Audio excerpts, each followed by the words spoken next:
Pagi, kembali lagi dengan saya Bro ISG. Apa kabar teman-teman semuanya?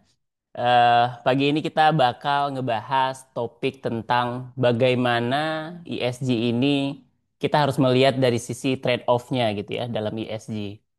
Banyak banget soalnya orang itu berpikir kalau ESG itu dilakukan, it's always win solution. Padahal misalnya kalau kita masang solar PV, semua orang seneng tuh. Wah, kita udah ngejalanin ESG gitu, kita ngejalanin implementasikan aspek sustainability gitu ke bangunan-bangunannya.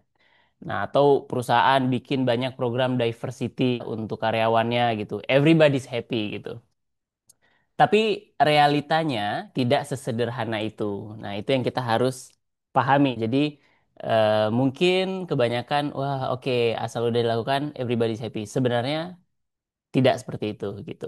Nah, dalam praktik ESG itu sendiri, ESG itu selalu datang dengan yang namanya trade-off. Ya, ada biaya, ada resiko, dan ada resistensi. Nah, tiga ini yang kita harus pahami. ESG itu selalu datang dengan trade-off. Oke. Nah, kan kita tadi bilang banyak sekali yang memahami, oh kalau ESG dilakukan, everybody's happy. In fact, bukan begitu ya. Jadi di saat ESG ini diimplementasikan, ESG itu selalu datang dengan trade-off. Trade-off-nya itu ada tiga, ya. Yang pertama yang jelas biaya. Ini kebanyakan apa? Orang berprinsip ya keluar biaya gitu. Which is true kalau kita pasangnya solar panel. Padahal banyak banget yang udah kita bahas kemarin di sesi-sesi sebelumnya bahwa apa implementasi ESG yang bukan mengeluarkan biaya, justru yang low cost to no cost. Tapi oke, kita lihatlah dari sisi apa trade off ini. Poin pertama adalah datang dengan biaya. Kemudian yang kedua datang dengan risiko. Oke ya, risiko oke, trade off ya. Artinya mungkin ada yang harus dikorbankan gitu. Misalnya biaya solar PV tadi ya, ada untuk dapat solar PV, artinya risikonya adalah keuangannya ya harus dikorbankan gitu. Nah, yang ketiga yang paling menarik adalah resistensi. Resistensi. Oke, kita akan ngebahas terkait dengan ketiga ini. Kita akan tunjukkan gitu ya contoh-contohnya. Jadi ini dia, dalam praktek ESG, trade-off-nya adalah tiga ini. Biaya, resiko, dan resistensi. Nah, justru disinilah peran leadership itu menjadi sangat penting. Makanya kenapa leader-leader di seluruh organisasi di Indonesia, di dunia secara global gitu, harus paham tentang ESG ini. Jadi bukan hanya tahu, oh oke ESG itu kan masang solar PV, nanam mangrove. Bukan seperti itu. Inilah kenapa peran leader menjadi sangat kritikal. Karena ada tiga potensi trade-off ini yang akan terjadi apabila organisasi menerapkan ESG itu sendiri. Nah, jadi bukan hanya masalah kita harus apa ya, memilih inisiatif yang mana ya untuk perusahaan kita atau yang populer lah, misalnya yang tadi saya sampaikan. Everybody's doing the same lah perusahaan A, B, C, D, E. Hampir rata-rata kalau kita lihat inisiatifnya ya mostly sama gitu. Bedanya mungkin beda bungkusan sedikit aja gitu di luarnya. Nah, jadi kita harusnya bisa jadi organisasi yang punya knowledge lebih lah ya gitu untuk tidak mengikuti eh, mainstream activities lah gitu kira-kira. Nah, tapi sebagai leader atau organisasi kita tuh harus berani mengambil keputusan strategis ya.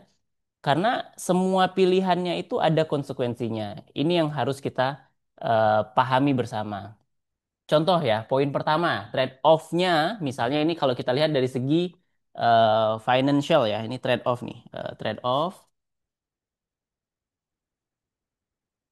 trade-off kita coba lihat dari segi satu financialnya ya. Oke. Nah, jadi kalau dari segi financial, kita ambil contoh paling klasik lah yang tadi saya sampaikan. Pasang solar PV gitu. Pasang panel surya.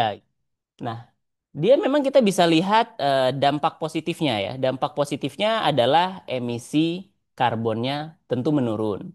Karena apa ketergantungan akan energi kotor yang digunakan juga semakin sedikit. Jadi emisinya turun, citranya naik, dan juga energi yang dikonsumsi jelas menjadi energi yang bersih gitu ya, dan bisa dideklar pastinya gitu. So, itu dampak positifnya. Tapi dampak negatifnya apa? Dampak negatifnya daripada pemasangan solar PV ini kita ambil contoh solar PV, PV panel gitu. Oke. Ya, tadi saya sebutkan positifnya adalah emisinya turun, kemudian apa ketergantungan terhadap energi kotornya juga bisa lebih menurun ya. Energi bersihnya lebih banyak yang digunakan dan bisa dideklar, akhirnya citra perusahaannya itu menjadi meningkat gitu. Nah, tapi dampak negatifnya pemasangan solar PV ini apa? Kita paham butuh capex ya, capital expenditures yang cukup besar gitu di awal. Artinya kalau dihitung-hitung secara apa ya return on investment lah gitu ya atau payback periodnya itu bisa 5 sampai 7 tahun, which is sebuah organisasi itu pasti akan berpikir gitu kayak oh oke, saya taruh duit besar di awal terus 5-7 tahun lagi baru balik nih duitnya. Pastinya secara hitung-hitungan akan menjadi lebih dipertimbangkan gitu untuk bisa dilakukan. Nah, karena kenapa dampaknya ke arus kas tadi akhirnya mungkin direktur keuangannya jadi kurang menarik gitu kan karena ngelihat wah kita harus punya capex besar nih di awal gitu. Nah, ini dia kenapa kita perlu paham trade off ini gitu di dalam ESG. Jadi pasang solar PV ya oke everybody's happy tapi mungkin ya direktur keuangan atau chief financial officer-nya ya wah, lumayan tertekan gitu. Dia punya tanggung jawab moral dan secara KPI as a BOD dia harus bisa memastikan itu bisa balik modal gitu dan apakah mungkin pada saat periode nanti balik modal dia masih menjabat itu juga kita tidak tahu. Nah, inilah kenapa hal ini menjadi apa ya isu yang perlu kita pahami. Contoh kita lihat ini sebuah case study ya di Indonesia sendiri, beberapa perusahaan manufaktur itu memilih menunda pemasangan solar PV. Dan saya bertemu dengan banyak sekali klien-klien kita di ISQ USG. Memang untuk pemasangan solar PV pada saat itu menjadi apa katakanlah inisiatif yang cukup menarik ya buat mereka. Tapi saat masuk ke manajemen, akhirnya manajemen kembali rethink lah, recalculation gitu terkait dengan inisiatif itu ya. Jadi di Indonesia ini misalnya banyak banget ternyata perusahaan yang akhirnya nunda pasang solar PV atau PLTS atap ya karena biaya awalnya itu terlalu tinggi. Jadi kurang menarik. Nah, tapi perusahaan seperti ini contoh sebut ya, Denon Equa, mereka tetap jalan karena mereka itu melihat benefit jangka panjangnya. Nah, memang balik lagi tergantung sebesar apa kapasitas atau kapabilitas organisasi itu. Jadi mungkin kalau kita bilang sekelas multinational company, mostly untuk sebuah investment yang cukup besar mereka mampu mengeluarkan itu. Sedangkan mungkin kalau perusahaan-perusahaan dalam negeri yang memang mereka harus masih sangat concern kepada budget, kepada bagaimana perusahaannya beroperasi, mereka harus mengesampingkan dulu inisiatif tersebut. Tapi ini contohnya Danan, mereka jalan, mereka karena mereka tahu, mereka melihat secara jangka panjang itu bisa memberikan keuntungan karena dihitung payback periodnya. Dan mereka tahu bahwa ini akan bisa memaksimalkan inisiatif efisiensi energi yang mereka lakukan. Dan reputasi secara global, jadi perusahaan mereka tidak hanya di Eropa, di Amerika, di Asia gitu, Asian gitu. Mereka punya apa ya, semacam template yang sama lah ya. Mereka semuanya comply, mereka punya reputasi secara global yang baik gitu. Dan pastinya mereka harus ikut kepada regulasi tertentu dari negara mereka berasal misalnya. Jadi ini adalah salah satu contoh dan kita harus pahami sebagai leader juga kita harus aware bahwa that's the possibility ya akan trade off di bidang financial. Contohnya kita ambil solar PV gitu. Nah, jadi kuncinya adalah ESG ini bukan tentang apakah investasi ini murah atau mahal ya. Jadi bukan itu prinsipnya, tapi apakah investasi ini sejalan dengan value jangka panjang daripada organisasi? Jadi kita kalau mau invest gitu, tentu kita harus melihat long term goals-nya dulu gitu. Makanya kenapa penting sekali sebuah perusahaan itu punya ESG roadmap. Mereka bisa dengan clear melihat, oke, 3 tahun, 5 tahun ke depan, 10 tahun ke depan, perusahaan kita harus ngapain gitu. Sedangkan perusahaan-perusahaan mungkin yang nggak punya roadmap, akhirnya melihat kayak, loh kenapa saya harus pasang solar PV gitu kan? Wong baliknya juga masih 7 tahun lagi gitu. Nah, inilah yang menjadi perbedaan. Sebuah organisasi yang memiliki roadmap yang jelas, mereka punya clarity untuk jalan ke depan. Apapun inisiatif yang mereka lakukan, mereka tahu ini akan mencapai tujuan akhir mereka. Sedangkan perusahaan yang tidak memiliki roadmap atau belum paham tentang ESG, semua inisiatif akan menjadi berat tentunya bagi mereka. Nah, tadi itu poin pertama ya. Sekarang kita ke poin kedua, yaitu trade-off dari segi, ini paling menarik, sosial dan budaya. Nah, oke. Yang kedua adalah trade-off dari segi social dan budaya ya. Budaya. Oke.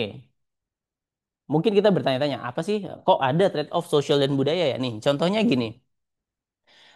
Ada program diversity atau inclusion program. Biasanya sekarang banyak banget kalau kita lihat di startup-startup ya, mulai dari Google gitu dan lain-lain sebagainya. Mereka bikin program-program inisiatif diversity, misal ya mendukung beberapa pergerakan lah karena mereka terbuka mungkin ada beberapa gender sekarang contoh nih jadi banyak gitu gendernya akhirnya sebuah organisasi itu menerima gitu keberagaman gitu itu salah satu contoh jadi eh, nilai positif yang dihasilkan ya dari inisiatif-inisiatif seperti itu mungkin secara global kalau dilihat ya moral SDM-nya jadi lebih naik sisi positifnya karyawan merasa dihargai oke lah dari berbagai latar belakang pria wanita atau ada lagi yang lain mungkin mereka merasa dihargai jadi tidak ada perbedaan ini secara global kita lihat ya kita harus melihat konteksnya secara global.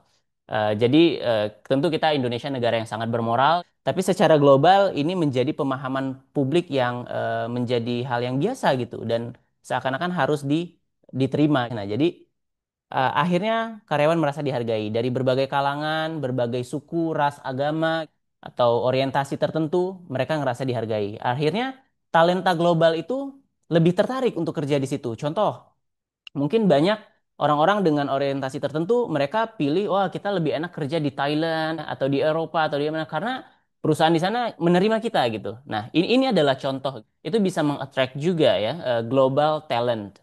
Tapi sisi negatifnya bisa ada resistensi budaya. Tidak bisa dipungkiri adanya resistensi budaya ya. Ini tadi kalau ini solar PV ini contohnya adalah program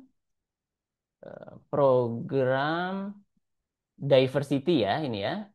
Diversity and inclusion. Inclusion. Jadi apa? Tadi oke positif dilihat dari segi positif, talenta global seneng nih. Wah, diterima di mana-mana multinational company mereka mengimplementasikan ini contohnya. Tapi negatifnya adalah adanya resistensi budaya. Tidak bisa kita pungkiri bahwa di Indonesia, negara yang kita berdasarkan Pancasila ya, ketuhanan yang Maha Esa, kita punya pemahaman bahwa orientasi yang benar adalah orientasi yang memang telah sesuai dengan ajaran-ajaran agama, akhlak dan moral yang selama ini sudah diajarkan kepada kita.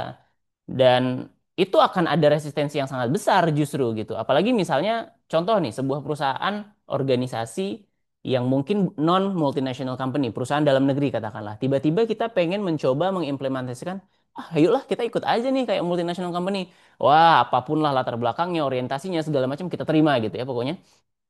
Akhirnya apa? Yang ada di dalam perusahaan tersebut akan resisten, mereka tidak akan menerima gitu. Mereka tidak mau kayak kayaknya gue nggak bisa sih kerja sama orang yang mungkin nggak sepemahaman gitu sama gue gitu. Itu contohnya gitu. Dan resistensi ini terjadi dan di banyak perusahaan hal ini terjadi gitu.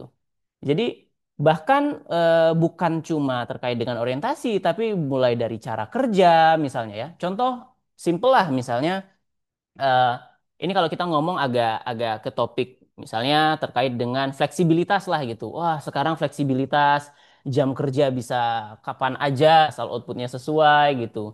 Udah bukan lagi 8 to 4:30 gitu atau yang 9 to 5 istilahnya gitu udah nggak kayak gitu. Nah, bagi sebagian talenta-talenta yang mungkin mereka adalah orang senior lah ya yang lebih lama sudah bekerja di organisasi tersebut melihat anak-anak muda yang menuntut untuk jam kerja, fleksibilitas, cara kerja yang berbeda ini, tentu ini akan ada pergesekan gitu di dalam organisasi. Nah, inilah leader lagi-lagi dan juga organisasi harus aware. bahwa ada possibility trade-off ini pada saat kita menggali atau kita mencoba menginisiasikan program-program di dalam ESG. Nah, ESG is so luas dan kita harus paham gitu. Jadi ada possibility negatif seperti itu. Nah, case tadinya ini contoh, nah, ini yang tadi saya sebutkan Google ya. Google terkenal dengan kebijakan diversity and inclusion-nya mereka. Dia sangat dikenal dengan kebijakan itu ya. Akhirnya ini jadi magnet tersendiri buat global talenta itu mau kerja di organisasi itu di Google. Tapi di awal ini case-nya adalah mereka menghadapi protes internal ya dan isu politik yang cukup panas di Google. Contoh aja ya, eh, banyak dulu di Google itu ada sebuah peraturan yang ngerasa karyawan-karyawan ngerasa kayak, loh kayaknya peraturan ini tidak bisa cukup apa ya menjaga kami sebagai karyawan dari case-case pelecehan seksual ini contohnya itu. Nah, hal itu terjadi gitu. Akhirnya ada resistensi dan akhirnya perusahaan harus apa ya mencoba mereview ulang dan akhirnya mereka harus memastikan apa yang diharapkan karyawan mereka ini bisa mereka deliver. That's the value gitu.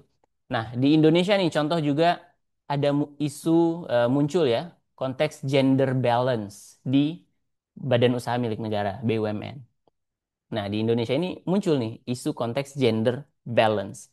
Nah, bahkan di sini di tahun 2023 Menteri BUMN akhirnya menargetkan 25% perempuan itu bisa berada pada posisi direksi pada tahun 2023. Jadi karena adanya tuntutan isu muncul untuk gender balance, akhirnya Menteri BUMN meningkatkan dan memberikan target, oke kita akan pastikan 25% perempuan itu ada di posisi direksi. Ini terjadi di tahun 2023. Awalnya ada resistensi, tetap ada resistensi, tapi ya kita paham ini tetap ada resistensi ya mungkin dari berbagai pihak internal juga yang sudah punya pemahaman tersendiri juga. Tapi hasilnya apa? Perusahaan akhirnya lebih adaptif terhadap pasar karena memang tidak bisa kita pungkiri wanita sendiri juga eh, dibandingkan pria punya taste-nya sendiri, mereka punya tentunya apa ya? Spesialisasinya lah atau kayak sentuhan wanita gitu yang memang menjadi cukup menarik untuk bisnis itu bisa berkembang, beradaptasi dan mengikuti zaman yang sekarang memang ada. Jadi trade-off di sosial itu bukan berarti gagal. Ini harus kita pahami. Jadi trade-off di sosial itu bukan berarti gagal, tapi pada saat adanya apa ya resistensi, adanya isu-isu yang tidak sejalan dengan inisiatif ESG, kita mencoba mengevaluasi. Akhirnya organisasi dan leaders punya tanggung jawab untuk memastikan, oke, we follow keinginan daripada apa karyawan, tapi selama itu sesuai dengan apa yang ditargetkan, seperti itu.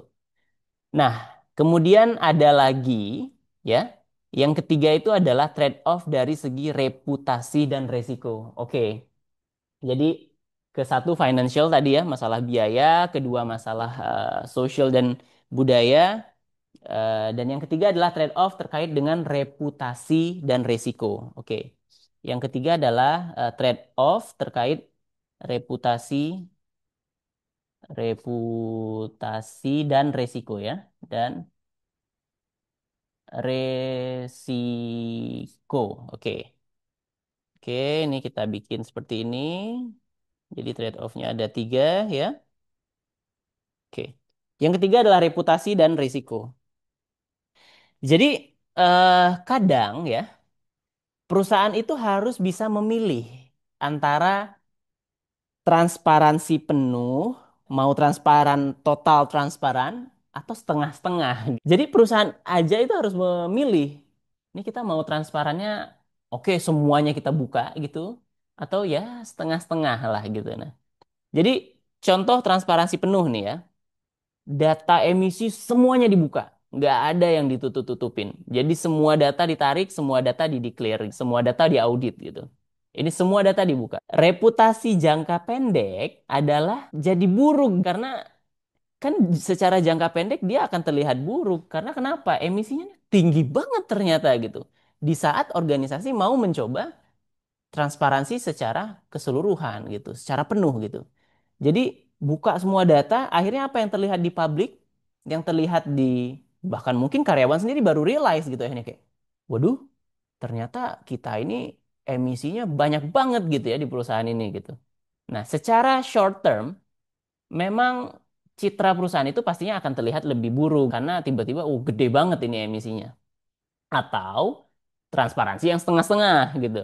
Setengah-setengah ini ya buat citra perusahaan aman sih ya gitu. Karena kita bisa memilih nih, oke, mana nih yang mau kita declare. Misalnya emisi aja scoop satu, scoop 2-nya oke lah kita declare, scoop 3-nya ya yang mana aja lah yang sesuai supaya karbonnya nggak terlalu gede gitu. Nah, ini terjadi ya, teman-teman, sebenarnya di organisasi pada saat proses-proses itu berlangsung ini terjadi gitu. Diskusi-diskusi ini dan inisiatif-inisiatif yang bisa memastikan apakah emisinya lebih tinggi atau lebih rendah gitu. Ini terjadi gitu. Jadi kalau setengah-setengah ya citra aman, tapi investor jadi ragu. Kok dilihat apalagi kalau investornya menggandeng eh, verifikator ya atau pihak ketiga. Mereka akan coba lagi minta pihak ketiga untuk mengecek ulang. Nah, kalau itu terbukti kayak, oh ini ternyata nggak semua emisi, nggak semua data yang diminta atau yang harusnya dia comply itu dikeluarkan, investor justru bertanya-tanya dong, wah ini ada apa gitu ya? Ternyata perusahaan ini tidak terlalu transparan gitu dalam mengungkapkan datanya gitu. Nah, ini juga menjadi tentunya hal-hal yang harus dipikirkan oleh leader gitu. Jadi, which one yang mau dipilih? Apakah transparansi penuh atau transparansi yang setengah-setengah gitu? Case tadinya nih contoh perusahaan Shell gitu, mereka merilis laporan emisi yang ternyata lebih besar daripada klaim awal.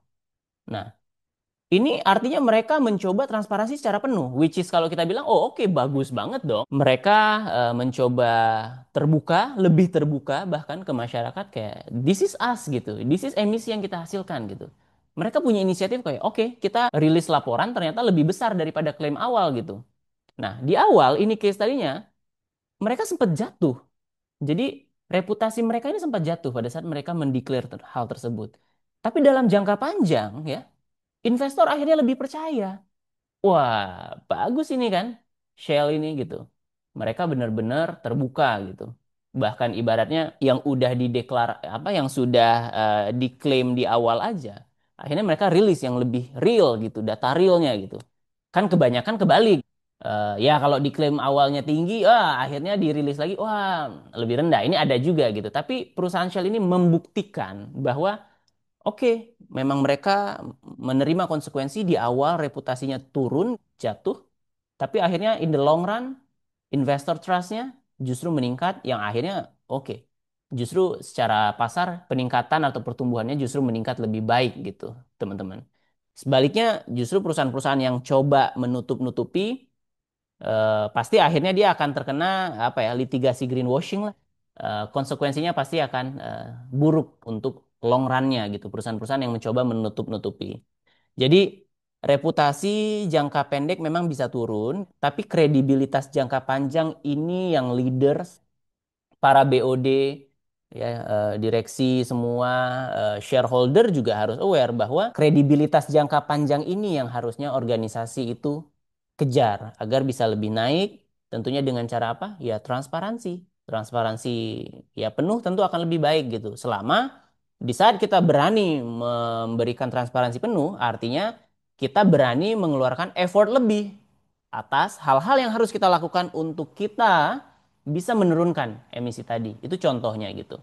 Jadi ini yang paling menarik yang kita diskusikan ya pada hari ini adalah terkait dengan trade-off-nya. Jadi saya rangkum lagi ya, di dalam ESG itu pada saat diimplementasikan ada trade-off-nya, ya itu ada biaya, ada resiko, ada resistensi.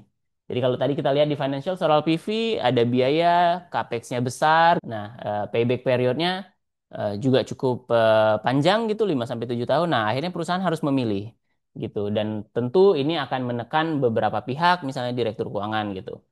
Di sosial dan budaya ini juga ya program diversity and inclusion yang tadi saya jelaskan banyak apa perusahaan mengeluarkan aturan atau mereka bisa kok menerima apa namanya karyawan dengan berbagai latar belakang, tapi tentu akan ada resistensi. Tapi bagaimana organisasi atau leader ya daripada perusahaan tersebut bisa melihat, mempelajari, mereview dan akhirnya mengeluarkan kebijakan terbaru yang bisa quick win dan win-win solution lah untuk karyawan dan juga organisasi. Dan yang paling penting ketiga adalah reputasi. Tadi jangan sampai transparan setengah-setengah secara jangka panjang, malah dirugikan karena investor tidak trust gitu dengan organisasinya. Tapi apabila pun berani transparan habis-habisan, harus juga hati-hati. Karena artinya organisasi Anda itu harus bisa benar-benar komit menjalankan segala macam aktivitas atau inisiatif untuk bisa memastikan yang dideklar tadi, contohnya dalam hal emisi misalnya, itu bisa turun gitu apabila lebih besar gitu. Atau misalnya dalam hal waste, ada waste-nya cukup banyak gitu ya, dideklar gitu. Nah, akhirnya inisiatif apa yang nanti akan bisa mengurangi atau melakukan proses-proses tertentu lah agar waste itu tidak sebanyak itu lagi. Itu dari saya hari ini. Terima kasih banyak teman-teman atas waktunya. Pastikan pertanyaan-pertanyaan yang ada nanti kita rekap ya, kita jawab di sesi-sesi selanjutnya. Terima kasih, salam.